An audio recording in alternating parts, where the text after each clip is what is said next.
La calle Madero es de las más antiguas en la Ciudad de México. Se cree que se mandó a construir por Hernán Cortés durante la época de la conquista, para que sirviera como una vía de escape en caso de una rebelión indígena. Durante la Nueva España se convirtió en una de las más refinadas. En ella se situaron familias adineradas y tiendas de marcas exclusivas. Hoy es una de las calles más importantes y de las más legendarias y transitadas de la ciudad. Cuando andes por aquí, además de ver lugares de entretenimiento y tiendas departamentales, notarás preciosas arquitecturas. Sin duda, lo primero que llama nuestra atención es la Torre Latinoamericana. Es considerada un orgullo de la arquitectura mexicana, pues ha sobrevivido a los sismos de 1957, 1985 y del año 2017. La Torre Latinoamericana fue construida para albergar la compañía de seguros llamada Latinoamericana Seguros S.A. Se construyó sobre 361 pilotes de concreto colocados en el sitio, que llegan a 34 metros de profundidad, lo que le sirve para soportar las miles de toneladas de la Torre Latino.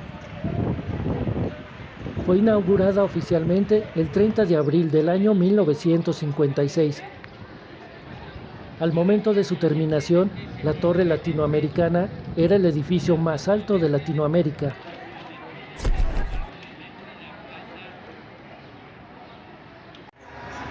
Encontramos la Casa de los Azulejos. Este es un edificio importante del centro histórico. Hoy está convertido en un restaurante. Tiene una fachada completamente de cantera y recubierta con azulejos.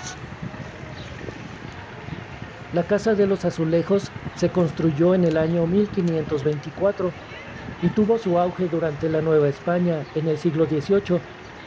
En ese entonces era llamada el Palacio Azul. Estos azulejos poblanos de Talavera la hacen única en el mundo. Fueron los condes del Valle de Orizaba los que habitaron en este palacio hasta inicios de la independencia. Desde principios del siglo pasado fue un centro de reunión de intelectuales y de gente adinerada. Hoy está convertido en un restaurante. Es el templo de San Francisco, iglesia principal del antiguo convento de San Francisco, una de las primeras fundaciones religiosas de la Nueva España y una de las más importantes. Esta iglesia se edificó en el siglo XVI. La actual, la que vemos ahora, data del siglo XVIII. El templo de San Francisco el Grande fue el primer centro religioso de la ciudad, del que solo quedan algunos restos. Se construyó en el siglo XVI y es considerado la cuna de la evangelización.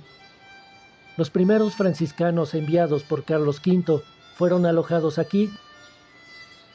Era tan grande que tuvo 11 capillas, entre ellas la capilla El Señor de Burgos y la ahora iglesia San Felipe de Jesús, que de todas es la única que queda en pie. Incluso existía una capilla exclusivamente para los indígenas, pues ellos tenían prohibido pasar al templo. Esta fachada data de 1716.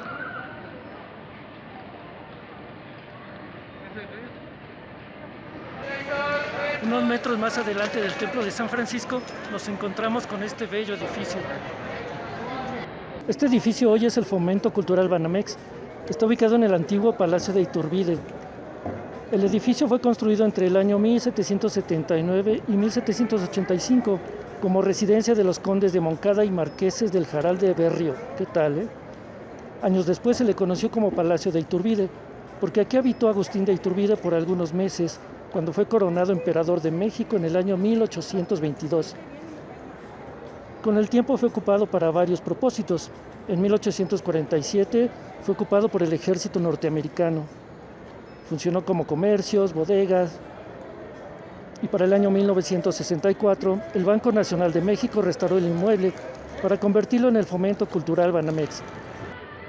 Dentro del Palacio de Iturbide es posible encontrar exposiciones temporales, biblioteca, fototeca, talleres educativos, librería, tiendas y sala de consulta de video y multimedia. También se encuentra la exposición permanente Historia del Palacio de Iturbide.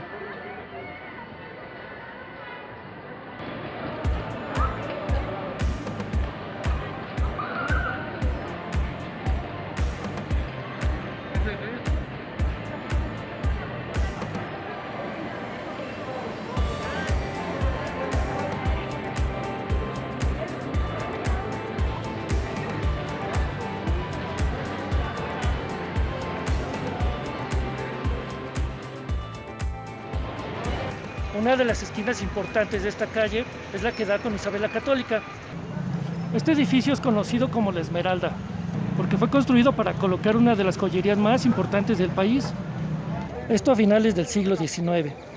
De igual manera, con el paso del tiempo, el edificio funcionó para varias actividades, como oficinas de gobierno, sucursal bancaria, incluso una discoteca llamada La Opulencia.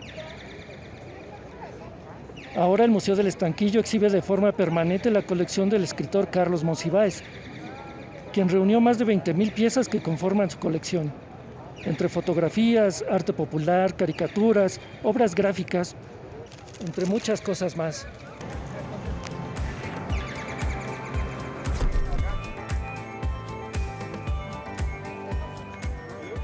Y en contraesquina del Museo del Estanquillo se encuentra el Templo de la Profesa. El Templo de la Profesa es de estilo barroco, construido en el siglo XVIII para los sacerdotes jesuitas. Su nombre oficial fue Templo de San José el Real.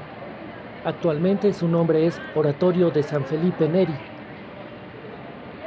El primer templo fue construido en 1610, sin embargo, tras una gran inundación en la Ciudad de México, fue reconstruido en 1714 y 1720. Esta fue obra de Pedro de Arrieta, quien lo diseñó con estilo barroco. Dentro de la Compañía de Jesús, a los presbíteros se les conoce como profesos. Por ello se le conoce a este templo como la Profesa.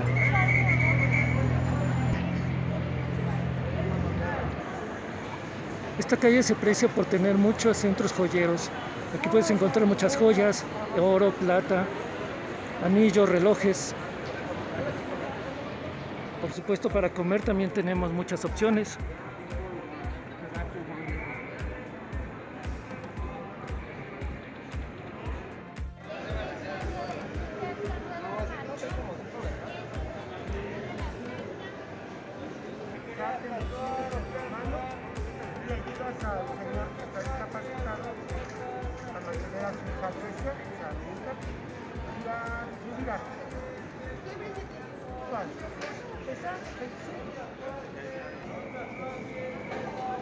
Es puro papel aluminio. Las grandes tienen alambre galvanizado por dentro y están esculpidas con aluminio. Pero le puedo hacer cualquier figura. Un dragón, un delfín, un hada, un unicornio, un pegaso. Tiranosaurio, velociraptor, dragón, delfín, toro, gallo, corrida de toro, Anubis, Osiris, Kendra, Horus, Ganesha, Shiva, Liguá, Changó, Yemayá, tiranosaurio, velociraptor, Quijote, Sancho, David de Miguel Ángel, Justicia Ciega, o sea, la diosa Temis, Zeus, Minotauro, Centauro, Hidra, Grifo, no es que anda por ahí, sino que... Ya vi muchos.